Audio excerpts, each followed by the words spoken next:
Olá, o meu nome é Rodrigo de Aquino Castro, sou professor livre-docente do Departamento de Ginecologia da Unifesp EPM e nós vamos falar hoje sobre o tema incontinência urinária de esforço. A incontinência urinária caracteriza-se por toda perda involuntária de urina. Já a incontinência urinária de esforço, a sua forma mais comum, é toda perda involuntária durante o esforço físico. Presume-se que nessa situação a perda ela ocorra consequente a um aumento da pressão abdominal. As taxas de incidência e prevalência na literatura são extremamente variáveis, depende muito da população estudada. Nas mulheres jovens varia de 12% a 42%, e nas mulheres na pós-menopausa varia de 17% a 55%. Nos Estados Unidos, 17 milhões de americanos apresentam esta afecção, gerando um custo anual em torno de 26 bilhões de dólares.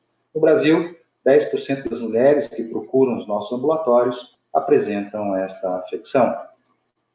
Vários são os fatores de riscos, nós podemos destacar a idade, raça, índice de massa corpórea, a presença de comorbidades, o estado hormonal, o hipoestrogenismo e o uso de medicações.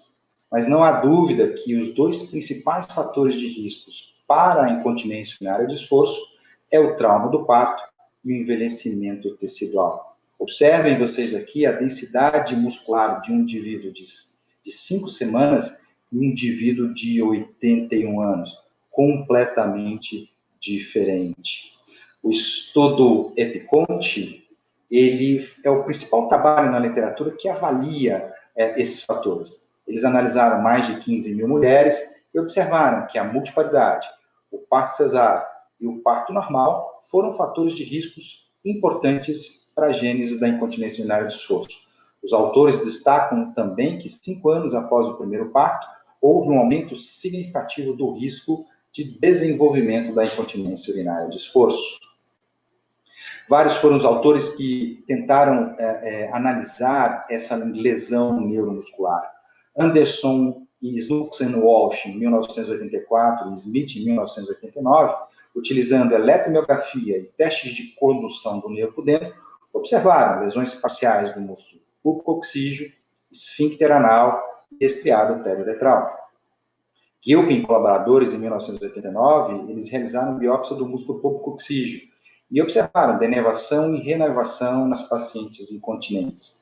Observaram também uma diminuição importante das fibras musculares do tipo 2, principalmente no feixe posterior do músculo pubo-retal, sugerindo que a compressão durante o parto participa desse processo de lesão.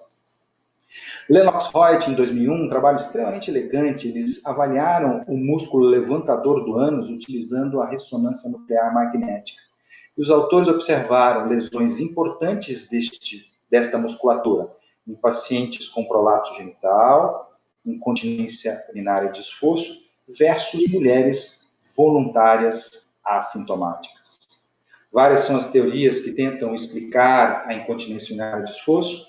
Entre elas, a gente pode destacar a teoria da equalização de pressões, propostas por Enorin em 1961. Segundo este autor, nos momentos súbitos de pressão abdominal, o colo vesical ele desce abaixo da sínfise púbica. E aí nós teríamos um aumento da pressão vesical, sem o concomitante aumento da pressão uretral, e essa diferença de pressão levaria as mulheres a perder urina.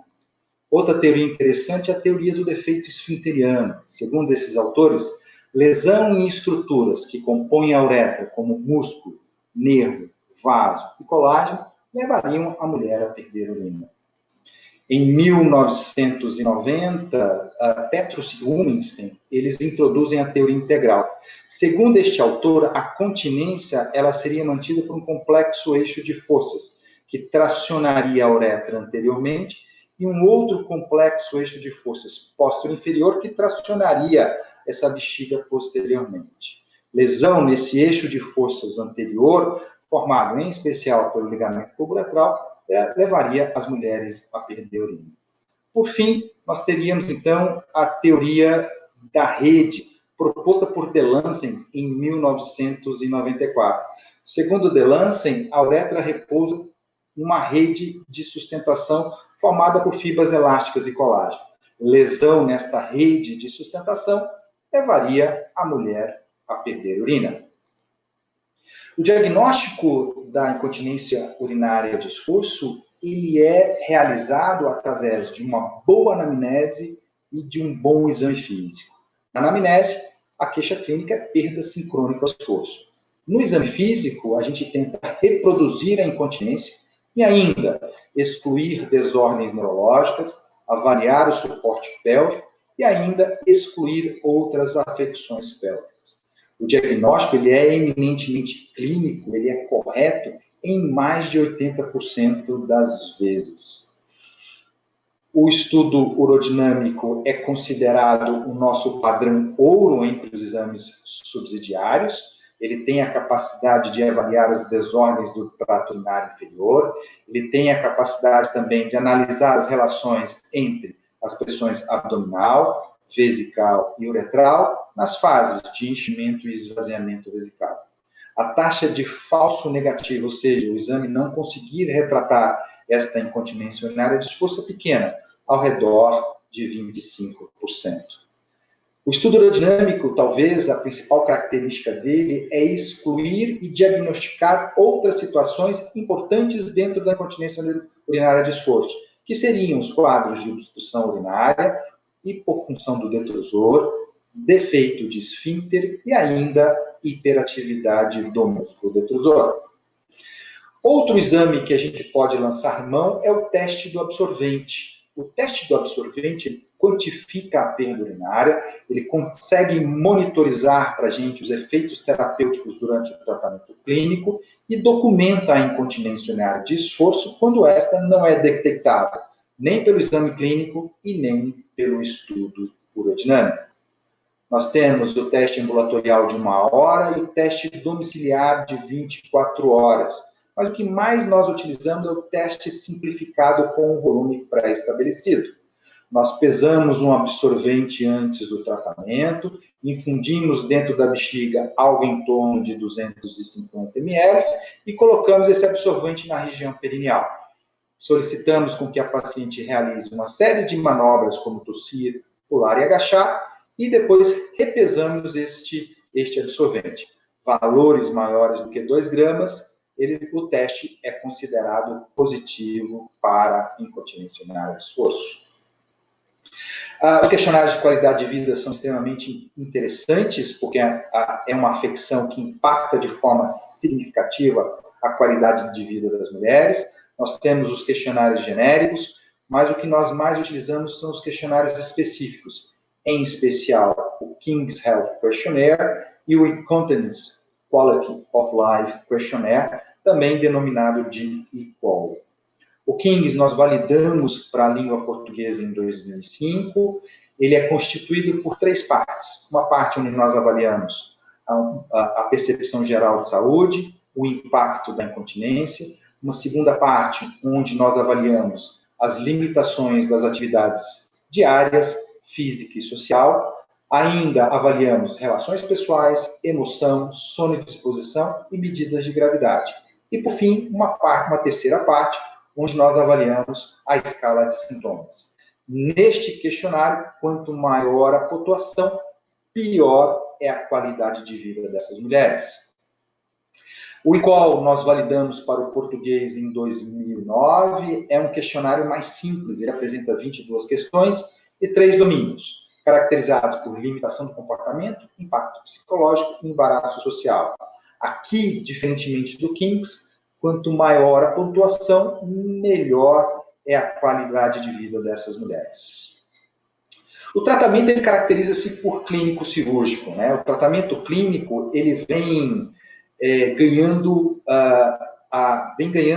a sensibilidade das pacientes, né? 50% das mulheres com incontinência urinária de esforço preferem o tratamento conservador, né? Entre os objetivos, nós podemos destacar diminuir custos, evitar cirurgia e ainda poder associar ao tratamento cirúrgico, aumentando a sua taxa de sucesso. Entre as principais vantagens, fácil execução, vem adquirindo bons resultados, baixos efeitos colaterais e ainda não compromete outros tratamentos. Entre as principais desvantagens, a principal, sem dúvida nenhuma, é a motivação. A paciente precisa estar motivada a realizar o tratamento clínico. Ainda, a necessidade de disponibilidade de tempo, falta de padronização e a necessidade de reavaliações periódicas. Entre as técnicas clínicas, podemos, então, destacar a terapia comportamental, as diversas técnicas fisioterápicas, o tratamento hormonal e ainda o tratamento medicamentoso.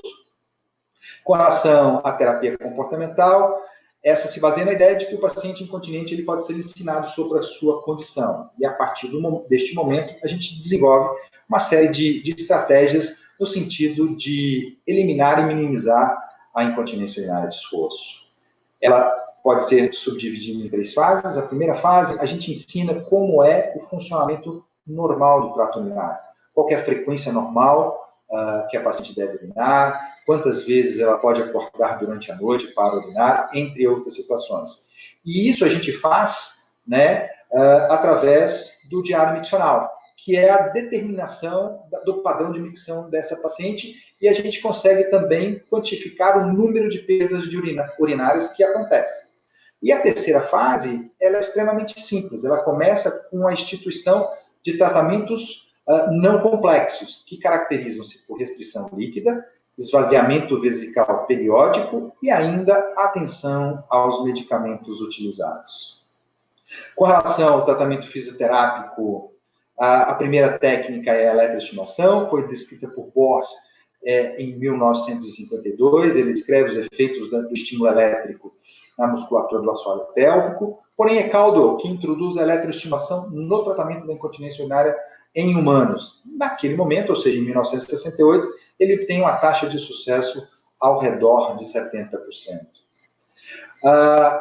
O eletroestímulo promove o aumento da pressão uretral pela contração dos músculos do assoalho pélvico e ainda, né, ela aumenta a hipertrofia das fibras musculares, ela tem a capacidade de transformar as fibras musculares. O que quer dizer isso? Ela melhora o padrão das fibras, principalmente de fibras lentas para fibras rápidas. Na incontinência urinária, quando a gente tosse, quando a gente espirra, né, a gente precisa de uma contração rápida. Então, dependendo do regime elétrico que você adota, você pode aumentar essas fibras rápidas. Estimula a neovascularização e ainda estimula a reinervação de músculos parcialmente denervados.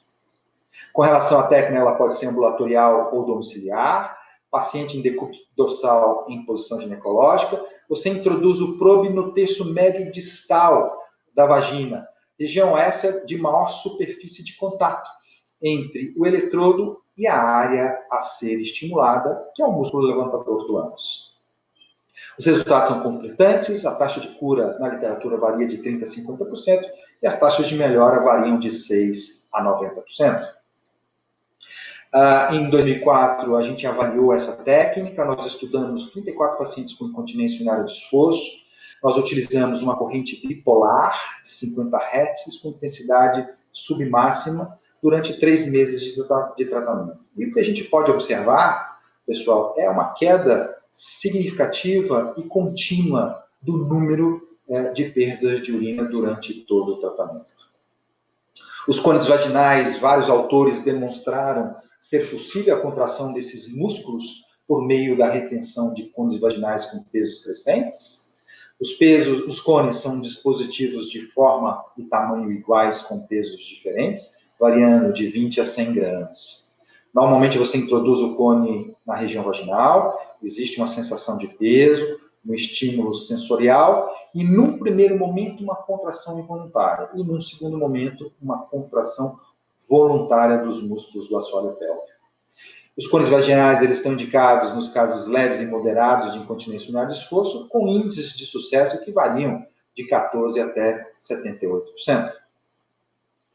Por fim, entre as técnicas fisioterápicas, nós temos os exercícios perineais, foi descrito por Kegel em 1948. Este autor ele preconizava, naquele momento, de 300 a 400 contrações do músculo da assoalho pélvico. E o autor obteve uma taxa de sucesso superior a 70%. Hoje, nós preconizamos poucas repetições diárias, a intenção é recrutamento tanto de fibras rápidas quanto lentas, aumento da força e do tempo de contração, e, consequentemente, a gente tem uma melhora da incontinência urinária. Várias são as revisões sistemáticas existentes na literatura, trago a vocês a de 2014, foram analisados 21 estudos, mais de 1.200 mulheres. O treinamento dos músculos do assoalho pélvico apresenta uma taxa de cura 8 vezes maior quando você compara com o grupo controle. E os autores concluem, né, que os exercícios perineais devam ser a primeira linha de tratamento para mulheres com incontinência urinária de esforço. Mas eles ressaltam, né, eles ressaltam que existe a necessidade de estudos a longo prazo. Esse é um trabalho que nós publicamos em 2008, onde nós avaliamos todas as técnicas fisioterápicas. Trata-se de um estudo prospectivo, randomizado, controlado. Analisamos os exercícios perineais, os conivaginais e a eletroterapia durante 6 meses. Pacientes com diagnóstico clínico e urodinâmico. E fizemos uma série de avaliações dessas pacientes. Teste do absorvente, diário miccional, questionário de qualidade de vida, estudo urodinâmico e avaliação subjetiva.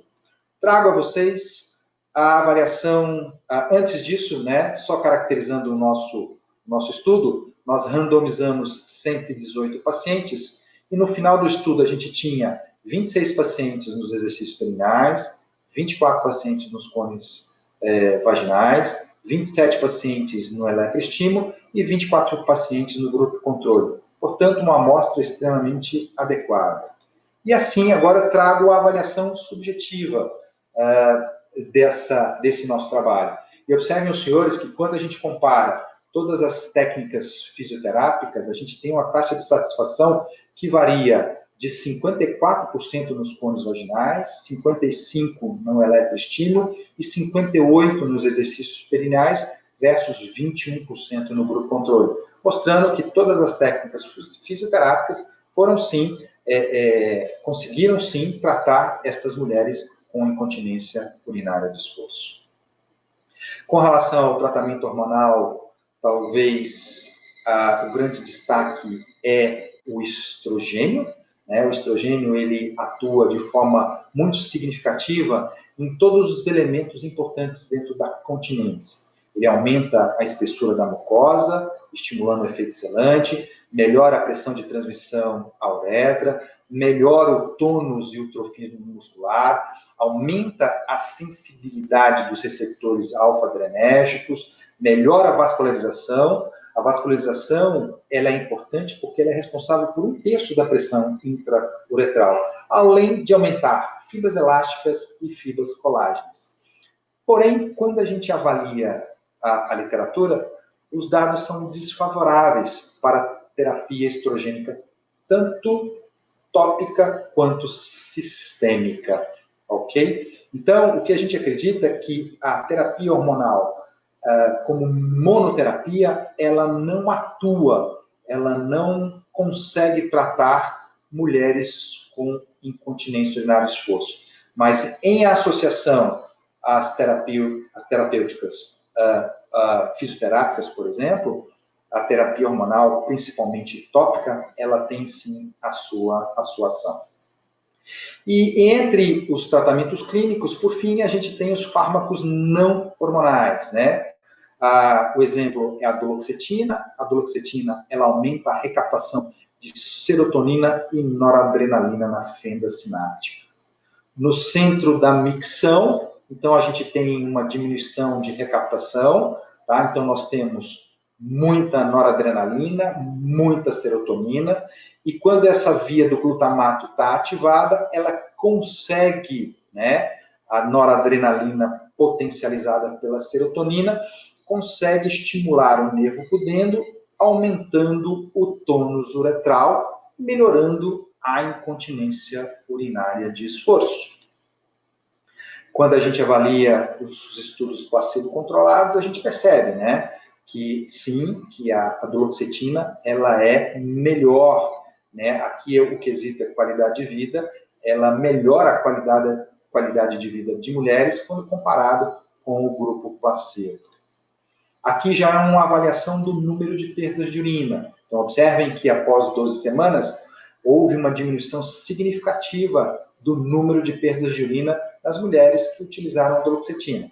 Mas fica claro também que essa diminuição também aconteceu no grupo placebo. Ou seja, nós partimos de 22 o número de perdas aqui no grupo placebo, 21,8 no grupo que usou a duloxetina, e após 12 semanas, uma diminuição pela metade no grupo placebo e uma diminuição também no grupo que usou duloxetina. Aqui fica claro que a duloxetina também tem um efeito placebo significativo. O grande problema são os efeitos adversos da duloxetina. Os principais são náusea, fadiga, insônia e boca seca. E esses efeitos adversos muitas vezes inviabilizam a utilização desta medicação. Portanto, aonde estamos com relação ao tratamento clínico da incontinência urinária de esforço? A terapia comportamental e as técnicas fisioterápicas são a primeira linha de tratamento. A terapêutica hormonal está especialmente indicada naquelas mulheres onde a perda de urina se inicia concomitante à falência ovariana e sempre em associação à terapia comportamental e às técnicas fisioterápicas. A duloxetina ela pode ser utilizada com a ressalva do alto índice de abandono em função dos seus efeitos colaterais. Com relação ao tratamento cirúrgico, né, as principais técnicas elas datam do início do século passado. Giordano, e entre elas nós temos a cirurgia de Kelly Kennedy, né, que data ali do início do século, em 1901. É uma cirurgia que deve ser abandonada por dois motivos. Primeiro, que a sua taxa de sucesso ela é baixa no longo prazo, e dependendo da dissecção que você faz na região suburetral, ela pode desfuncionalizar a uretra. Na sequência, a gente tem a cirurgia de sling, proposta por Giordano em 1907. Os slings, eles são cirurgias antigas, né? Como eu disse, elas datam do início do século passado. E naquele momento, a taxa de complicação do sling era extremamente alta e ela foi abandonada. Os slings, eles foram recuperados na década de 80, a partir do momento que a intenção não era mais elevar o colo vesical, e sim gerar um suporte. A partir do momento que a gente mexe nessa situação, as taxas de sucesso elas aumentam de forma significativa e faz parte, sim, do arsenal terapêutico, né, para o tratamento da incontinência urinária de esforço. Em 1923, a gente tem as suspensões endoscópicas propostas por Bohnen, né, são cirurgias tais como Gitz, Stammen e Haas, são cirurgias interessantes, com taxa de sucesso no curto prazo extremamente interessante. Porém, no longo prazo, elas se mostraram ineficazes. Na sequência, nós temos as colpofixações retropúbicas, né? Entre elas, a gente tem a cirurgia de Marshall-Marquette-Krantz, onde você fixa o paracolpo no ligamento, na sínfise púbica.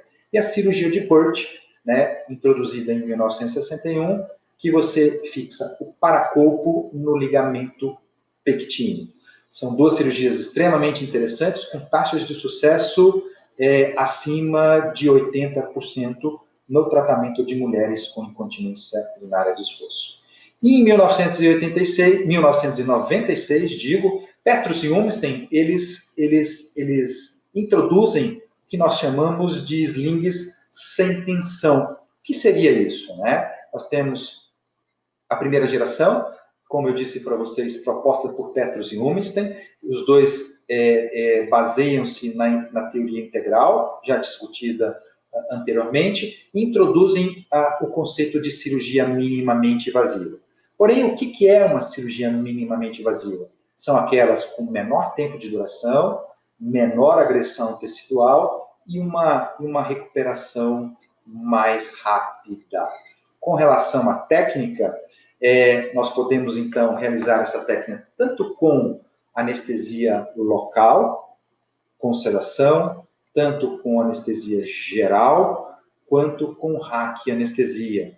Nós aqui demonstramos um procedimento cirúrgico que nós estamos fazendo com sedação mais anestesia local.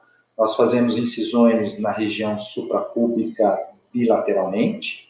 Depois, como vocês podem observar, eu vou fazer uma incisão no terço médio desta uretra. Nós vamos realizar uma dissecção romba com a tesoura e, utilizando uma agulha acoplada a uma tela, né, eu vou passar essa agulha da via vaginal para a via abdominal.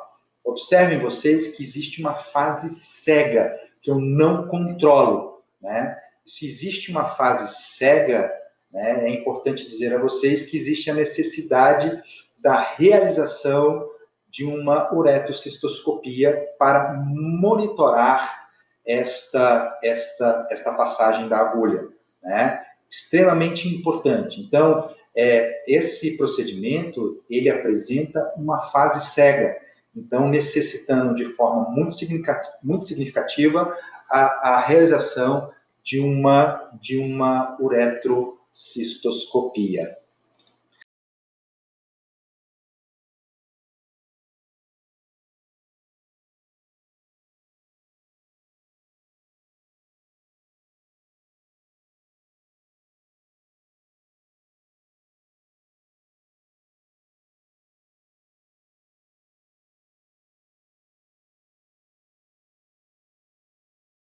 Quando a gente analisa a literatura, a gente observa que essa primeira geração dos slings de uretra média por via retropúbica é a técnica que apresenta as melhores e maiores avaliações da literatura. A gente tem aqui, como vocês podem observar, avaliações de 17 anos, uma taxa de sucesso em torno de 87%.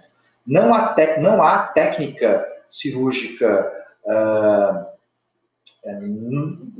nesses últimos anos com maior avaliação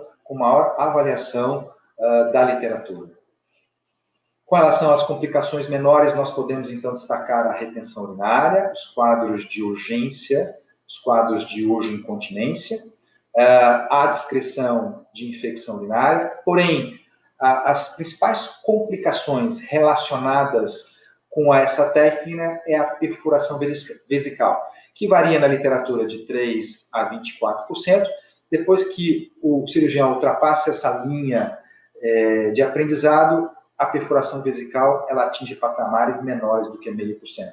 E pelo fato de você estar utilizando uma tela sintética, há possibilidade de erosão, né? E a erosão, na literatura, varia de 0,7% até 7%.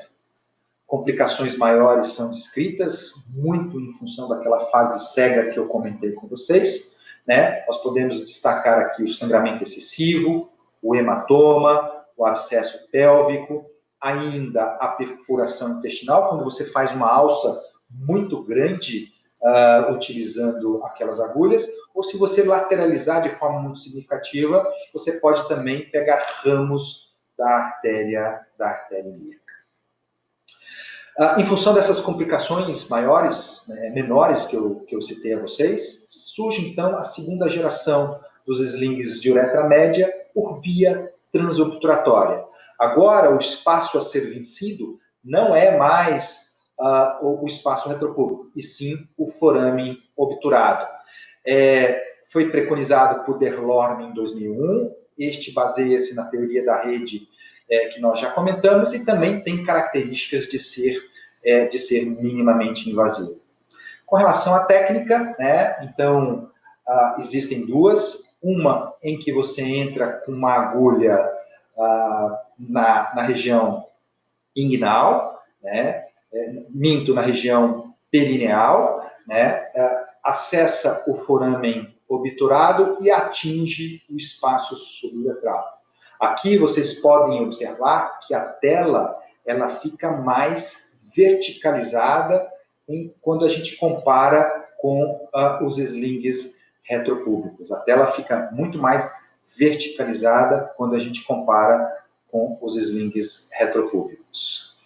Aqui, diferentemente da técnica anterior, ao invés de você entrar pela região perineal, você entra direto no espaço suburetral, avança no forame obturado e exterioriza-se pela pele. Então, a primeira técnica é a técnica que a gente denomina de fora para dentro, que a gente chama de outside in, e essa técnica que eu estou mostrando para vocês é de dentro para fora, que os americanos denominam de inside out.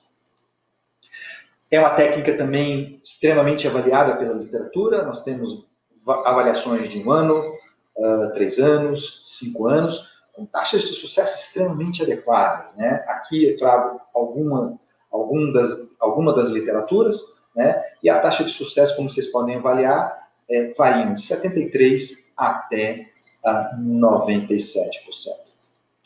Complicações menores ainda persistem, eu estou falando de retenções urinárias, síndromes de urgência e frequência, infecção urinária, a perfuração vesical, quando você compara com os slings retropúbicos, ela cai de forma extremamente importante. Eu trabalhava até com 24%, aqui eu estou trabalhando com valores menores do que 1%. A erosão, ela sobe um pouquinho para algo em torno de 9%.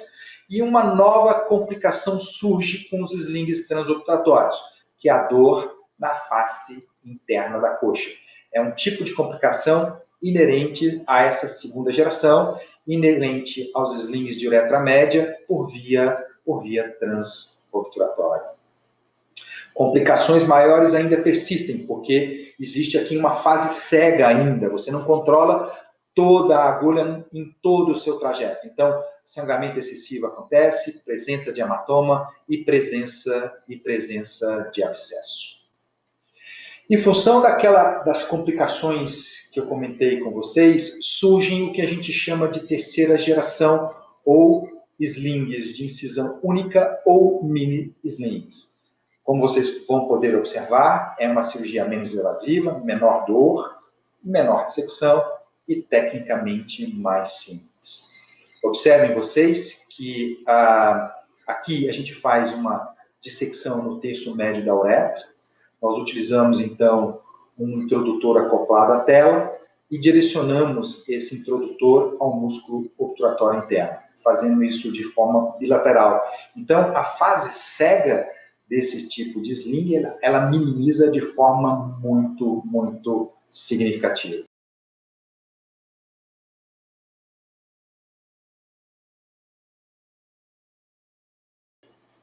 Aqui alguma das complicações do sling de primeira geração e segunda geração. Observem vocês aqui que nós temos, então, a presença da agulha. A gente percebe uma estrutura metálica, né? Observem vocês bem no ápice da bexiga numa avaliação cistoscópica. Aqui a gente observa uma dobradura, né? Uma avaliação cistoscópica, a gente observa uma dobradura da mucosa vesical. É extremamente importante, pessoal, que nós realizemos uma uretrocistoscopia, tanto no sling retropúbico quanto no sling transobturatório.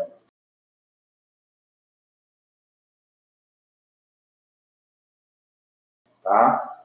Aqui é uma lesão uretral, né, num sling transobturatório. Aqui, muitos autores advogam a não necessidade da utilização da cistoscopia no sling transobturatório em função daquela diminuição, né, da lesão. Mas, hoje em dia, é extremamente importante que se faça a cistoscopia tanto no sling retropúbico quanto no sling transobturatório. O mini sling, por ele não se esterilizar, talvez seja o único dos slings que não há necessidade da gente utilizar de uma uretrocistoscopia.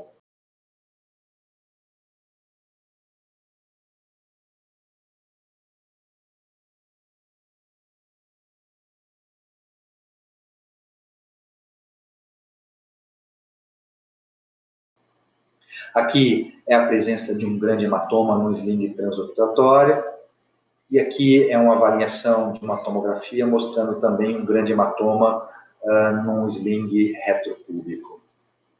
Quando a gente avalia a literatura, o que a gente observa é que existem uma série de mini slings ou slings de incisão única. O que é importante dizer a vocês é que a gente não pode colocar esse procedimento numa cesta, porque eles divergem em dois parâmetros importantes, na estrutura de ancoramento e na estrutura de ancoramento e no tecido que a gente ancora. Então, o que eu quero dizer com isso? Né? Por exemplo, o TVT Secure. Né? O TVT Secure, ele ancora, né, o tecido de ancoragem é o periósteo dos ramos da couve. E já o Mini-Arc e o Ophira, né, a estrutura na qual eles ancoram, né, é o músculo obturatório interno. Porém, o Mini-Arc, ele difere do Ophira. O Mini-Arc, a gente utiliza um marpão. Já o Ophira, ele tem uma estrutura em forma de espinha de peixe. Então, colocar estes procedimentos numa mesma cesta, dizendo que eles são iguais, é algo equivocado, né? A literatura avaliou os mini-slings, comparou eles aos slings de primeira geração e segunda geração, e o que a gente pode observar é que a taxa de sucesso deles é melhor, tanto numa cura objetiva quanto numa cura subjetiva. A taxa de sucesso dos slings transobturatórios e retropúbicos, né, baseado nessa revisão sistemática publicada em 2011, é maior nos slings transobturatórios e retropúbicos quando nós comparamos com os mini-slings, tanto numa avaliação objetiva quanto numa avaliação subjetiva. Nós fizemos a nossa avaliação, nós realizamos um trabalho prospectivo randomizado, comparando a técnica transobturatória com o Ophira. O Ophira é aquele mini-sling que tem no seu processo de ancoragem uma espinha de peixe. E nós fizemos tanto uma avaliação, uma cura objetiva, como uma cura subjetiva. E em qualquer tipo de avaliação, né, a cura objetiva foi maior. Observem vocês, uma taxa de 89% da cura objetiva por sling transobturatório versus 73% nos mini-slings. E aqui, numa taxa de cura subjetiva, nós temos uma taxa de sucesso aqui de 96,4% por transobturatório versus 87% para os mini-slings. Então, a taxa de sucesso dos slings de primeira geração e segunda geração versus os mini-slings, infelizmente, os mini-slings apresentam uma taxa inferior. Aqui é um trabalho extremamente bem feito, né? Uma revisão sistemática em rede, onde os autores eles analisaram mais de 21 mulheres e selecionaram 175 trabalhos randomizados. E eles fizeram uma avaliação, né, da taxa de cura dos diversos procedimentos que nós temos para o tratamento da incontinência urinária de esforço. E observem, senhores, que no sling retropúbico tradicional, aquele que a gente utiliza a poneurose do reto abdominal, nós temos uma taxa de sucesso de 89,4%. O sling retropúbico minimamente invasivo, 89,1%. O transobturatório minimamente invasivo, 64,1%. A cirurgia de Burt aberta, 76,7%. O Burt laparoscópico, 48,9%. Os mini-slings que nós acabamos de comentar, algo em torno de 40%. As cirurgias endoscópicas, às quais eu me refiro à cirurgia de Keats, Stanley Haas, 26,9%. Cirurgia de Kelly Kennedy, algo em torno de 12,5%. E os exercícios perineais, em torno de 2,6%. Por fim, com relação ao tratamento, nós temos as injeções periuretrais. A injeção periuretral ela tem como mecanismo de ação gerar um efeito selante e aumentando a resistência uretral. Ela aumenta a taxa de pressão abdominal, né, na uretra proximal, prevenindo a abertura do colo vesical. Vários são os agentes que nós podemos utilizar, entre elas a gordura autóloga, o colágeno bovino, os microimplantes de silicone, microbalões, hidroxiapatita e o carbono pirolítico. As principais indicações são naquelas pacientes sem condição clínico-cirúrgica e naquelas com uretra fixa, com ou sem defeito de esfíncter.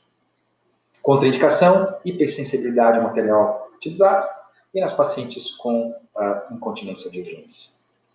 Com relação à técnica, a gente tem a técnica intrauretral e intrauretral, repetindo. Né? Com relação à técnica, nós temos a injeção periuretral, onde nós, por visão cistoscópica, nós colocamos uma agulha acessando as 3 horas e as 3 horas e as 9 horas, ocluindo o colo vesical, né, e melhorando aquela pressão de transmissão. Com relação às injeções periuretrais, as principais complicações são o divertículo de uretra, o granuloma uretral, a extrusão de material e ainda a fibrose da uretra. Onde estamos, então, com relação ao tratamento cirúrgico? Os slings de uretra média, tanto por via retropúbica como por via transobturatória, são as técnicas que apresentam as melhores evidências no tratamento cirúrgico da incontinência urinária de esforço. A cirurgia de Burt e os slings tradicionais são alternativas interessantes na ausência dos slings da uretra média. Os mini slings, eles vêm evoluindo, mas os resultados ainda precisam ser melhorados. Né? Há que se determinar a eficácia desta técnica, principalmente a longo prazo. E as injeções periuretrais é uma medida de exceção, especialmente indicada naquelas mulheres sem condições clínicas para o procedimento cirúrgico. Desta maneira, eu finalizo aqui a minha apresentação com vocês e muito obrigado.